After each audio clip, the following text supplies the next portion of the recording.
The United States gave a red carpet reception to Modi, who was banned for almost 10 years.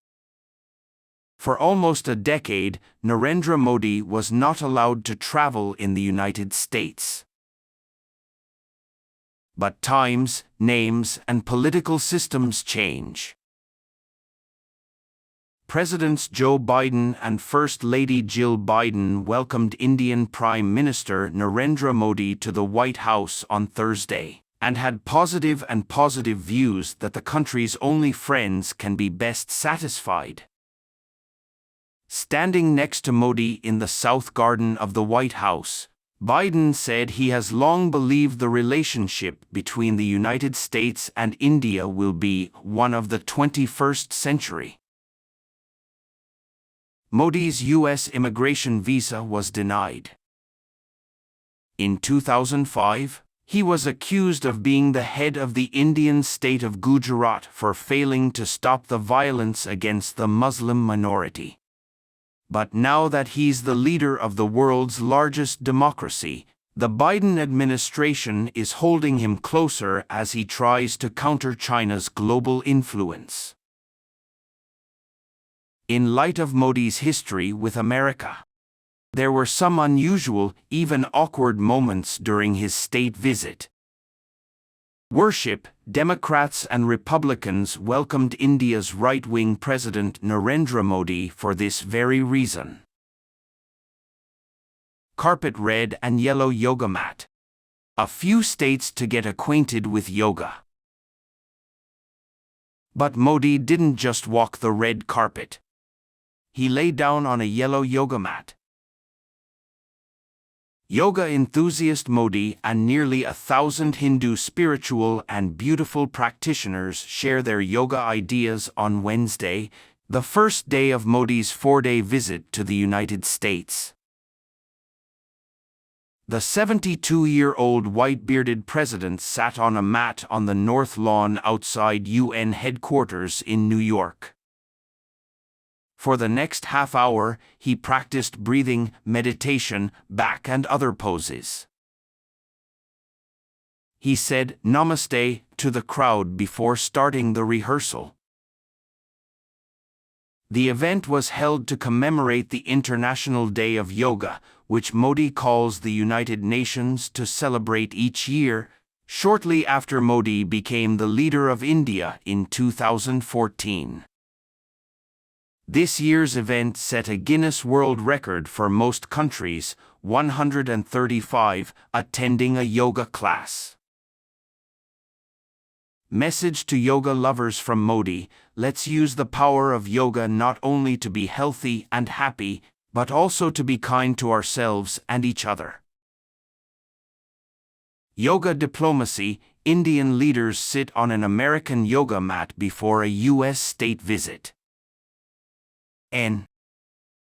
First Lady and Modi on the tour.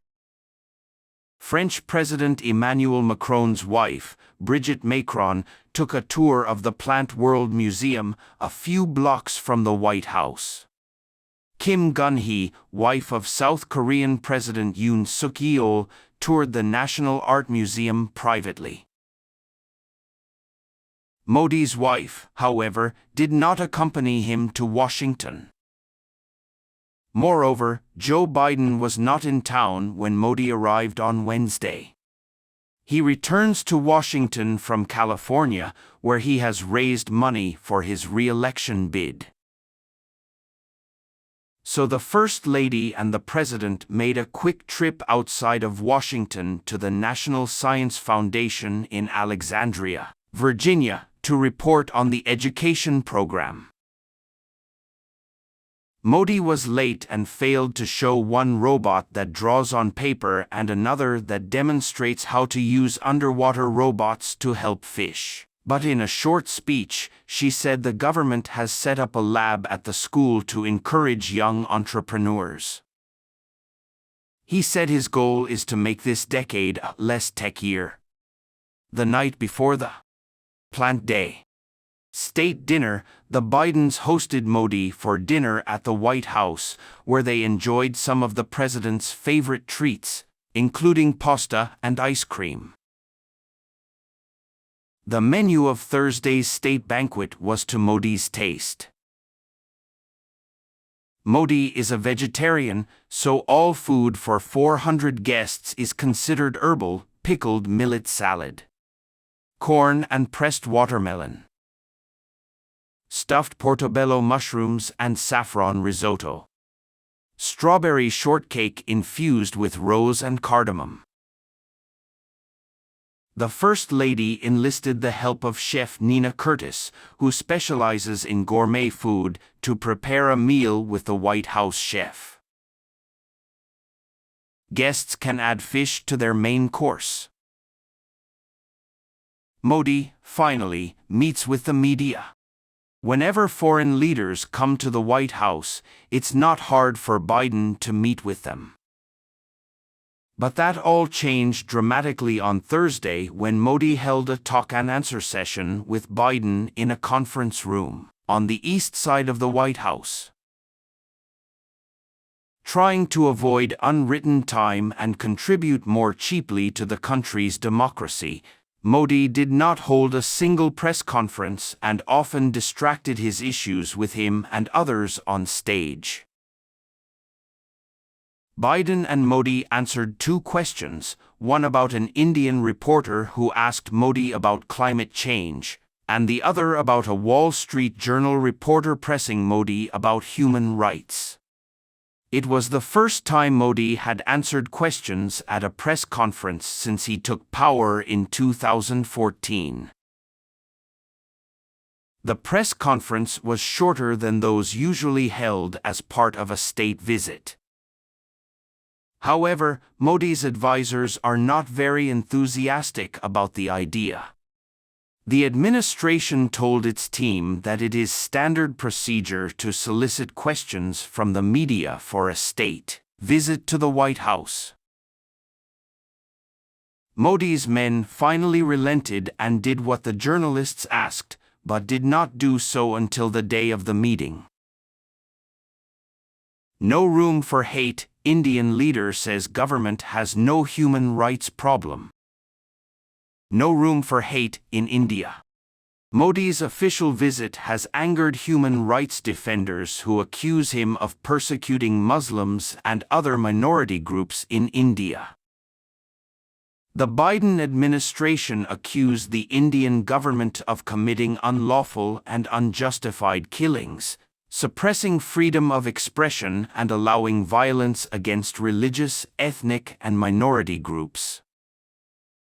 In a letter released Tuesday, a group of more than 70 lawmakers asked Biden to raise human rights issues during Modi's visit.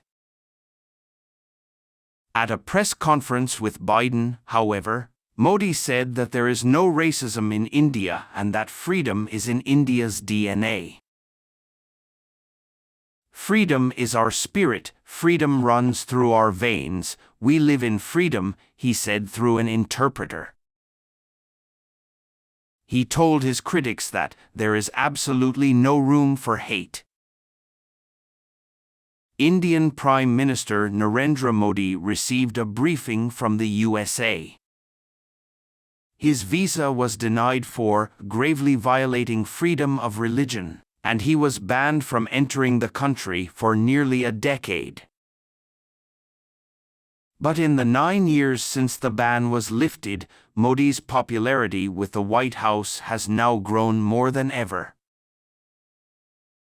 The world's most populous leader will meet with U.S. President Joe Biden, who wants to strengthen the unity of defense, trade and technology and celebrate the warmth of the family during his official visit to Washington this week. Modi will also meet at the United Nations headquarters in New York on Wednesday. A celebration of the International Day of Yoga, expressing the influence of India's soft power. The presence of the lavish state dinner hosted by Biden is a clear indication of how important a strategic partner Modi has become. But while ceremonies and diplomatic decency prevail in Washington, Analysts say Modi's visit will also be a test for the Biden administration, which has positioned itself as a persistent advocate of democracy in an increasingly populist and polarizing age. Blind to the new law. Delhi's alleged human rights abuses were targeted. Modi's ruling Bharatiya Janata Party, BJP, has been criticized by right-wing groups and opposition lawmakers for its anti-Hindu politics and ongoing extremism. Biden, who sees India as an important partner in the region, voiced some of these concerns during Modi's visit. But analysts say the criticism won't hurt India's growing influence in the Indo-Pacific region and the 5 million expats in the United States, India's largest number of immigrants and largest voters. IB. Markey, a South Asia expert at the U.S. Institute of Peace, USIP, added that Washington sees India as a strategic competitor in a world increasingly determined by U.S.-China rivalry, adding that human rights issues have become geopolitically inclusive. Second status. But I believe these still exist or should be. In any case, India's weak democracy will make it more difficult and ineffective as an American partner. This visit is a test because Biden shouldn't look like he's trying to accept Modi's rule, he added. Should be. This is a difficult needle to thread.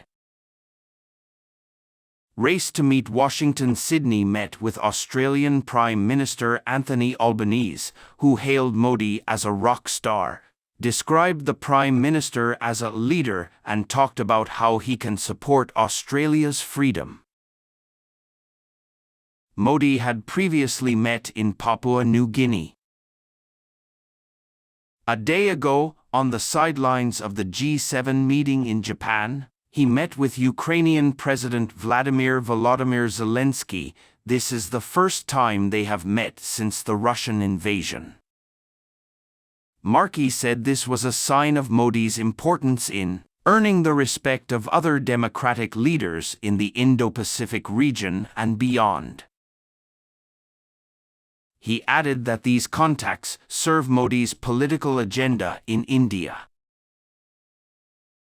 Markey said, while his aides were emboldened by the respect accorded him on the world stage, his critics were disappointed that their concerns were not taken to other democratic areas. Last week, Human Rights Watch, HRW, asked the White House to set out human rights at the Modi-Biden meeting. Modi and Biden must jointly recognize and agree to resolve human rights issues in India and the United States, said John Sifton, director of the Asian Advocacy Group. Said. Human Rights Watch and Amnesty International have invited policymakers to watch a BBC documentary that questions Modi's leadership during the 2002 Gujarat riots when East India was Prime Minister. The document was banned in India and the BBC's offices in New Delhi were seized by tax authorities shortly after it was published, sparking outrage among the authorities. Washington's relative silence on Modi's criticism went unnoticed by critics of the government in India, and those annoyed by the BJP's policies. What is causing so much concern in India is the injustice in India's freedom of religion and freedom of the press, said Sushant Singh.